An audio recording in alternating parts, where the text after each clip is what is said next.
নিরাপদ খাদ্য, খাদ্যের নিশ্চয়তা, অন্যদিকে ক্লাইমেট চেঞ্জ বা উষ্ণায়ন এবং 2050-এ বাংলাদেশের যা জনসংখ্যা হবে তার জন্যে নিরাপদ খাদ্যের যোগান, এই বিষয়গুলোকে মাথায় রেখে বাংলাদেশ ধান গবেষণা ইনস্টিটিউট একটি কার্যক্রম হাতে নিয়েছে, যেটি উন্নত গবেষণা ব্যবস্থাপত্র, মলিকুলার ল্যাব, যেই সুবিধাগুলো আগে বাংলাদেশের ধান গবেষণা তেমনভাবে ছিল না। তারা এই 2050-কে এই ভিশনকে সামনে রেখে খাদ্যের স্বয়ংভরতার কথা যেমন বলছে, একই সাথে বলছে জনগণকে নিরাপদ ধান বা চালের উৎপাদন করে দেওয়া। বাংলাদেশে ধানের উৎপাদন যে হারে বেড়েছে এই যাবৎকাল এসে আমরা যেই জায়গায় পৌঁছেছি, এর পেছনে সেচ, সার, কীটনাশক, কেমিক্যাল ফার্টিলাইজার থেকে শুরু করে যত কিছু আমরা ব্যবহার করেছি বিগত দিনে, এখন খাদ্য নিরাপত্তার জায়গায় এসে পৌঁছে আমরা ভাবতে শিখেছি যে এর মধ্যে নিউট্রিশন বা পুষ্টি উপাদান কতটুকু আছে, বা যেই ভাতটি চালটি আমরা খাচ্ছি তার কতটা নিরাপদ আছে, সেই বিষয়গুলো এখন ভাববার সময় এসছে।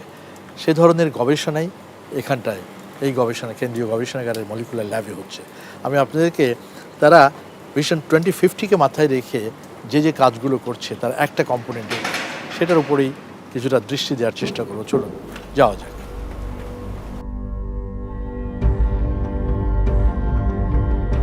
পৃথিবীব্যাপী চলছে জলবায়ু পরিবর্তনের বিরূপ প্রভাব। গ্লোবাল ওয়ার্মিং, লবণাক্ততা, সমুদ্রপৃষ্ঠের পানির উচ্চতা বৃদ্ধি, জীববৈচিত্র্য ধ্বংসসহ নানা কারণে খাদ্য নিরাপত্তা নিশ্চিতকরণ এখন আমাদের কাছে সবচেয়ে বড় চ্যালেঞ্জ। গোটা পৃথিবীতে 7.5 বিলিয়ন মানুষের মধ্যে 850 মিলিয়ন মানুষ এখনও খাদ্যাভাবেই ধুকে ধুকে মরছে। বাংলাদেশেও প্রায় 2 কোটির বেশি মানুষ ভালোভাবে খেতে পায় না। ফলে এদেশে প্রতি 6 জনের 1 জন পুষ্টিহীনতায় ভুগছেন। জুটছে না পর্যাপ্ত খাদ্য। আমাদের খাদ্য তালিকার প্রধান খাদ্য ভাত। এই চাল দিয়েই আগামীতে কিভাবে খাদ্য নিরাপত্তা আনা যায়, খাদ্যকে নিরাপদ করা যায় এবং একই সঙ্গে পুষ্টি নিশ্চিত করা যায়, এমন সব লক্ষ্য নিয়ে কাজ করছে বাংলাদেশ ধান গবেষণা ইনস্টিটিউট। জাতিসংঘের খাদ্য ও কৃষি সংস্থা FAO-র খাদ্য উৎপাদন এবং প্রবৃদ্ধি সংক্রান্ত এক প্রতিবেদনে বলা হয়েছে, বিশ্বে অন্যতম ধান উৎপাদনকারী হিসেবে পরিচিত যেসব দেশ যেমন ইন্দোনেশিয়া, ফিলিপিন, থাইল্যান্ডে ধান উৎপাদন প্রবৃদ্ধি কমলেও বাংলাদেশ এক্ষেত্রে ব্যতিক্রম। ধানের উৎপাদন বৃদ্ধির হারে সবাইকে ছাড়িয়ে গেছে বাংলাদেশ। এক্ষেত্রে বড় ভূমিকা পালন করেছে বাংলাদেশ ধান গবেষণা ইনস্টিটিউট। টেকসই খাদ্য নিরাপত্তা অব্যাহত রাখতে এবং নিরাপদ খাদ্য উৎপাদন করতে তারা রাইজ ভিশন নিয়ে কাজ করছে। আগামী 2050-কে লক্ষ্য রেখে বেশ কিছু কার্যক্রম হাতে নিয়েছে বাংলাদেশ ধান গবেষণা ইনস্টিটিউট।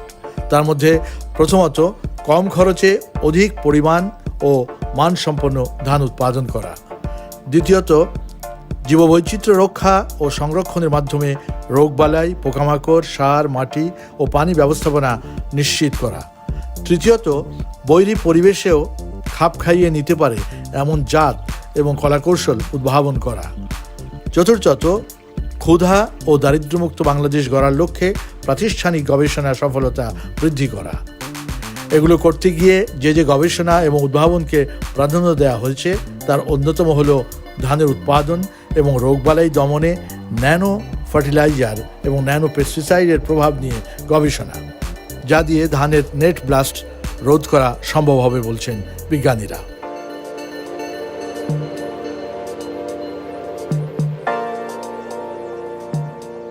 পরিবর্তনশীল আবহাওয়ার সঙ্গে খাপ খাওয়াতে ধানের পানি ব্যবহার কমাতে ও নাইট্রোজেন বৃদ্ধির সক্ষমতা বৃদ্ধিতে চলছে C4 কর্মসূচি। এতে প্রতিকূল আবহাওয়াতেও ধানে অধিক সালোক সংশ্লেষণ ঘটবে এবং কম পানিতেও ধান উৎপাদন সক্ষম থাকবে। C4 হচ্ছে, আমি এখানে আমার সামনে কয়েকটা গাছ আছে, আমি যদি বলি, যেমন প্রথম গাছটা হচ্ছে মেইজ বা ভুট্টা যেটাকে আমরা বলি, এরপরে আছে আমাদের কাউন এবং এটা আছে সরগম।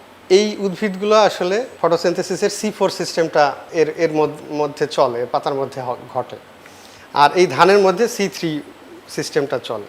এই দুইটা সিস্টেমের মূল পার্থক্য হলো এই C4 সিস্টেমটা আসলে ডেভেলপড হয়েছে C3 থেকেই, এবং এনভায়রনমেন্ট যখন চেঞ্জ হয় বা পানির পরিমাণ যখন কমে যায়, তাপমাত্রা যখন বাড়ে, সেই ধরনের এনভায়রনমেন্টে এই গাছগুলোর যে C4 সিস্টেম, এই সিস্টেমটা মোর এফিশিয়েন্ট, বিশেষ করে পানি ব্যবহার দক্ষতার ক্ষেত্রে বা নাইট্রোজেন ব্যবহার দক্ষতার ক্ষেত্রে। কাউনটাকে আমরা আসলে মডেল হিসাবে নিচ্ছি, মডেল হিসেবে নিয়ে এর সিস্টেমটাকে আমরা স্টাডি করতেছি এবং এই পাথওয়ের সাথে যে জিনগুলো রিলেটেড বা যে মেকানিজমগুলো রিলেটেড সেগুলো আইডেন্টিফাই করার পর সেগুলো আসলে আমরা রাইসে ট্রান্সফার করার চেষ্টা করতেছি। দর্শক, মনে করিয়ে দেওয়া যায় আজ থেকে 16 বছর আগে অর্থাৎ 2005-06 চীনের ন্যাশনাল হাইব্রিড রাইস রিসার্চ সেন্টারে গিয়েছিলাম তাদের সুপার হাইব্রিড C4 ধানের গবেষণার কাজ দেখতে। চীনের ফাদার অফ হাইব্রিড খ্যাত প্রয়াত ইয়াং লংপিং এর নেতৃত্বে চলছিল সে কাজ। তিনি বলছিলেন, চীনের বর্তমান জনসংখ্যার খাদ্য চাহিদা নিশ্চিত হচ্ছে প্রতি হেক্টরে 9 টন হাইব্রিড ধানের উৎপাদন দিয়ে, কিন্তু আগামীর বর্ধিত জনসংখ্যার জন্য এই উৎপাদন যথেষ্ট নয়, তাই দরকার C4 টাইপ সুপার হাইব্রিড ধান, যা তিনি আশা করছেন প্রতি হেক্টরে ফলন দেবে 22 ton. We now, for the time being, we are doing is to use the carbon-4 genes, C4 genes from maize to introduce this C4 gene into our super rice. So C4, we call C4 hybrid rice. C4 hybrid rice. Yeah, C4 5. It is next. And the yield that I think can be further improved. Theoretically, the yield potential for rice can be as high as 22 tons per hectare. আমাদের দেশে সাধারণত March April মাসে আবহাওয়ায় অধিক গরম থাকে, অতি গরমে ধান চিটা হয়ে পড়ে। এগুলো তো একটাও ধান না দেখি। না, ওইগুলো সবগুলা শুষা, এই দেখেন একটাও ধান না, যা দেখতে পাচ্ছেন ধান এগুলো কিন্তু ধান না, সব মানে শুষা হয়ে গেছে। এই যে এটি রোধে উচ্চ তাপ সহনশীল জাত উন্নয়নেরও কাজ করছেন বিজ্ঞানীরা। এপ্রিল মাসে যখন ফুল ফোটে বড় ধানের, তখন তাপমাত্রা 35-এর উপরে গেলেই আসলে ধান চিটা হওয়া শুরু হয়, তার কারণ ফুলের পরাগায়নে বাধাপ্রাপ্ত হয় এবং ধান শীষ কিন্তু চিটা হওয়া শুরু করে। তা এই জন্যে আমাদের একটা রিকোয়ারমেন্ট ছিল যে বড় ধানের যে ভ্যারাইটিগুলো এপ্রিল মাসে ফ্লাওয়ার করে সেগুলোকে আসলে হাই টেম্পারেচার টলারেন্ট তৈরি করা। তো সেই প্রেক্ষিতেই আমরা আসলে এই আমাদের ব্রিডিংয়ের এই কাজটা, মলিকুলার ব্রিডিংয়ের এই কাজটা শুরু করছি। আমরা আমাদের যে জনপ্রিয় যে জাত দুটো আছে, বৃধান 28 এবং 29, সেই জাত দুটাকে আরও বেশি তাপ সহনশীল করার জন্যে আমরা আসলে এর ব্যাকগ্রাউন্ডে আসলে হাই টেম্পারেচার টলারেন্ট কিউটিএল ইন্ট্রোগ্রেস করছি এবং আমরা আগামী 2-1 বছরের মধ্যেই আমরা এই বৃধান 28 এবং 29কে তাপ সহনশীল হিসেবে আবার পুনরায় রিলিজ দিতে পারব। পুষ্টি সমৃদ্ধ এবং নিরাপদ জাতের ধান উদ্ভাবনে বিশ্বের সর্বাধুনিক বায়োফোর্টিফিকেশন প্রযুক্তিও ব্যবহার করা হচ্ছে এখানে। ব্রি 86 নামক ধানে জিনোম এডিটিং করা হচ্ছে, যা আগামীতে বোরো এবং আমনে গুরুত্বপূর্ণ ভূমিকা রাখবে বলে আশা করছেন সংশ্লিষ্টরা। আমরা মেইনলি টিস্যু কালচারে যে দুটো কাজ করে থাকি সেটা হচ্ছে আমাদের যে এক্সিস্টিং ভ্যারাইটি বা যে ধরেন আমাদের লোকাল ভ্যারাইটি আছে তাদের ইমপ্রুভমেন্ট। আমাদের অলরেডি একটা ভ্যারাইটি ডেভেলপ হয়েছে, সেটা হচ্ছে বৃধান 58, বড় মৌসুমের একটি জাত, আর বৃধান 86 সেটার হচ্ছে বড় মৌসুমের, ওইটাও বড় মৌসুমের জাত এবং ওইটা হচ্ছে লং স্লেন্ডার। তো একটা ভালো জাত। যেহেতু আমরা জেনেটিক ইঞ্জিনিয়ারিংয়ের কাজ করছি বা জেনোম এডিটিংয়ের কাজ করছি, তো আমাদের হচ্ছে যে আমাদের যে ভ্যারাইটিগুলি যেগুলি আমরা জেনোম এডিটিং করব বা জেনেটিক ইঞ্জিনিয়ারিং করব, তার জন্য আমাদের একটা রিজেনারেশন এস্টাবলিশ প্রোটোকল তৈরি করতে হবে। তো সেইটার জন্য আমাদের কিছু এক্সপেরিমেন্ট আছে যেখান থেকে আমরা আর কি আমাদের ভ্যারাইটিগুলিকে ব্যবহার করে তাদের মানে রিজেনারেশন স্টাবলিশ করি, যাতে হচ্ছে পরবর্তীতে জেনেটিক ইঞ্জিনিয়ারিং বা জেনোম এডিটিংয়ের পরে সেখান থেকে আমাদের প্ল্যান তৈরি করতে সহজ হয়। এখানে স্থাপন করা হয়েছে অত্যাধুনিক রাইস টেস্ট ল্যাবরেটরি। সংশ্লিষ্ট বিজ্ঞানীরা বলছেন, গবেষণার পাশাপাশি এখানে বিভিন্ন প্রতিষ্ঠানের গবেষকদের প্রশিক্ষণও দিয়ে থাকে তারা।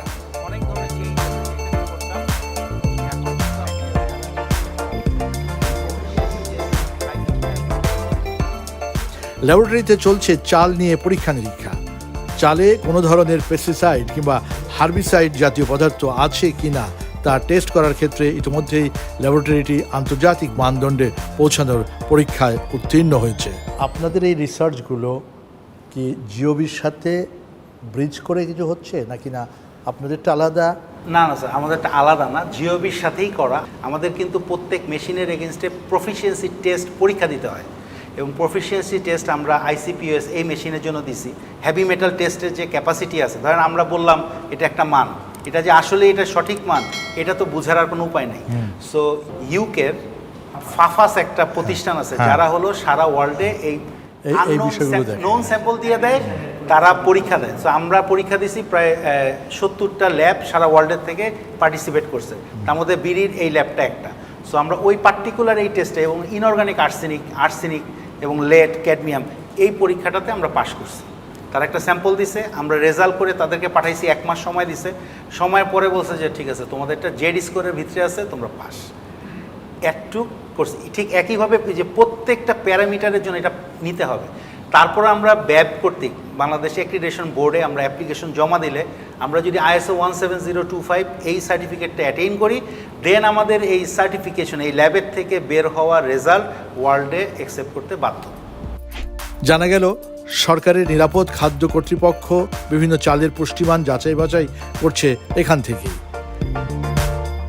গুড এগ্রিকালচার প্র্যাকটিস নীতিমালা মেনে এই ল্যাবের সার্টিফিকেট গ্রহণ করে চাল রপ্তানি করা সম্ভব। আপনাদের বিজ্ঞানের এই ব্যবহার করে আপনারা মাঠ পর্যায়ে দিতে পেরেছেন, এরকম কোনো বিষয় কি আপনারা? যে আমরা এখান থেকে যেই রেজাল্টগুলো দিয়েছি, আমাদের নিরাপদ খাদ্য কর্তৃপক্ষ আমাদের এখান থেকে আমাদের এই অ্যানালাইটিক্যাল সুবিধাটা গ্রহণ করেছে এবং আমরা চালের সেই অ্যানালাইটিক্যাল ডাটাটা তাদেরকে দিয়েছি। ডিগ্রি অফ কি কি চেয়েছিল তারা? তাদের নিরাপদ খাদ্য কর্তৃপক্ষ তারা বিভিন্নভাবে যে চালের মিলিং করা হয়, আতপ চাল বা 5% পলিশ, 10% পলিশে আসলে চালের পুষ্টিমানের কী অবস্থা হয়, এটা কমে কিনা বা কী অবস্থা সেটা জানার জন্য, কারণ আমাদের মিলিং নীতিতে এটা খুব প্রয়োজন ছিল। তা আমরা আমাদের এখানে গবেষণাগারে বিজ্ঞানীগণ সেটা তারা বিশ্লেষণ করে যথাযথভাবে দিয়েছে, তারা রেজাল্টটা দিয়েছে। মিলিং নীতি তো এখনো হয়নি, মিলিং নীতি হয়নি, তবে এই ডাটাটার উপরে মিলিং নীতির প্রভাব পড়বে। আচ্ছা, আপনাদের এই গবেষণা একদিকে আপনারা করছেন, কিন্তু আমাদের কি এখনো পর্যন্ত গুড এগ্রিকালচার প্র্যাকটিস সার্টিফিকেশন তো নেই, এখন বাংলাদেশের তো নেই, আছে কি? না, আমার জানা মতো নেই। তো সেটা না থাকা পর্যন্ত আমি তো আপনার এই গবেষণাগত ফলাফল, আমি একজন কমার্শিয়াল ভেঞ্চার যদি হই, আমি তো সেই সুযোগটা আসলে ওই সার্টিফিকেশনের অভাবে পাচ্ছি না। তাহলে আপনার গবেষণাটা আমার উদ্যোগকে কীভাবে সাপোর্ট করছে? আমরা আসলে এখানে চেষ্টা করছি যে আমাদের যে এখান থেকে গবেষণাগত ফলাফল সেগুলো যেন একটা ইন্টারন্যাশনাল সার্টিফিকেশনের মাধ্যমে আসে, সেটার কথাই আমরা বলেছিলাম ISO 17025। সাথে সাথে আমরা এই ধরনের কাজটাও করছি এবং কেউ যদি গভর্নমেন্টের প্রপার ওয়েতে গ্যাপ নীতিমালা করে সে চাষাবাদ করে, এবং আসলে অ্যারোমেটিক রাইসে সাম এক্সটেন্ট আপনাকে মানে হার্বিসাইড বা পেস্টিসাইড দিতেই হয়, কারণ সেখানে পোকার ইনফিল্ট্রেশন বেশি থাকে। কিন্তু এটা ডিপেন্ড করে আপনি ডোজটা কবে দিচ্ছেন, কিভাবে দিচ্ছেন। সেই অনুযায়ী যদি হারভেস্টের পরে তার কোনো সন্দেহ থাকে বা সে যদি পরীক্ষাটা করতে চায়, সেই পরীক্ষাটা আমরা ISO সার্টিফিকেট যদি পেয়ে থাকি, গ্যাপের সাথে এই পরীক্ষার রেজাল্টটা তাকে দিয়ে দিলে ওয়ার্ল্ডের যে কোনো মার্কেটে সে অ্যাক্সেস করতে পারবে বলে আমরা বিশ্বাস করি।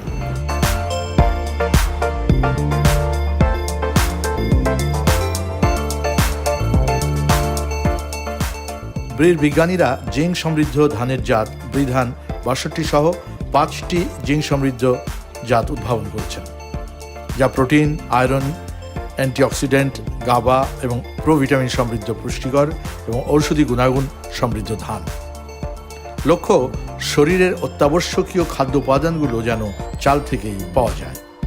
যেমন 21 শতকের প্রথম ভাগে ফিলিপাইনের লাস বানুসে আন্তর্জাতিক ধান গবেষণা কেন্দ্রে বাংলাদেশের শিশুদের ভিটামিন এর অভাবে অন্ধত্ব রোগ নিবারণে আমাদেরই ধানের সবচেয়ে জনপ্রিয় ভ্যারাইটি BR-29 নিয়ে গোল্ডেন রাইসের কাজ চলছিল। তখন একাধিকবার সুযোগ হয়েছিল ইরিতে এই গবেষণাগুলো কাছ থেকে দেখার। বিরিধান 29 বাংলাদেশের সর্বত্র অত্যন্ত জনপ্রিয় এবং সেক্ষেত্রে ফার্মার্সদের এটাকে অ্যাডাপ্ট করতে কোনো অসুবিধা হবে না। সেক্ষেত্রে যখনই আমরা গোল্ডেন রাইসটা এটার মধ্যে তৈরি করছি, তখন এটা সম্ভব সেই ম্যাটেরিয়ালটা খুব দ্রুত বাংলাদেশে সর্বত্র সেটার প্রচলন বা ব্যবহার করা যেতে পারে।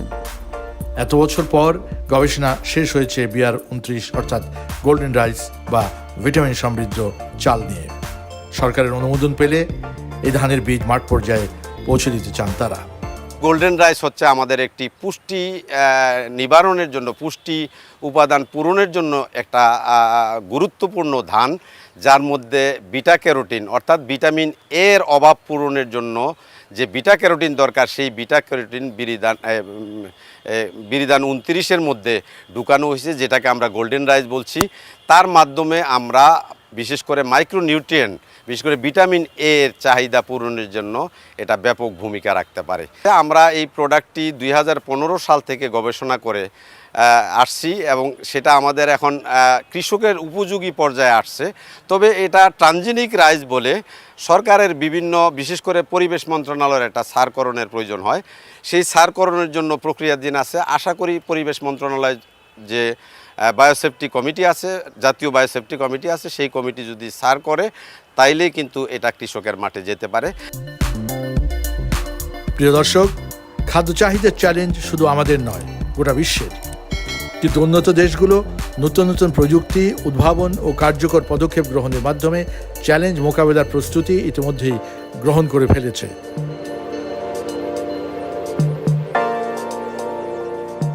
বছরে পৃথিবীর আবাদি জমি কমছে 10 থেকে 35 মিলিয়ন হেক্টর। ক্রমবর্ধমান জনসংখ্যার চাপ বাড়ছে খাদ্য সংকটের আশঙ্কা। এই আশঙ্কা আজ করেই বিশ্বের ধান উৎপাদনকারী দেশ ভিয়েতনাম, পাকিস্তান, ফিলিপিন, ভারত এবং আমাদের বাংলাদেশ এখন ধানের বেশি বেশি ফলন প্রাপ্তি এবং পুষ্টিমান সম্পন্ন ধান উৎপাদনে কাজ করছে, যা আগামীর খাদ্য নিরাপত্তা এবং নিরাপদ খাদ্য যোগানে সবচেয়ে গুরুত্বপূর্ণ ভূমিকা রাখবে। আমরা বিশ্বাস করি বাংলাদেশ ধান গবেষণা ইনস্টিটিউটের ভিশন 2050 লক্ষ্য পূরণ হবে গোটা দেশের মানুষের খাদ্য ও পুষ্টি নিরাপত্তার বড় অংশ।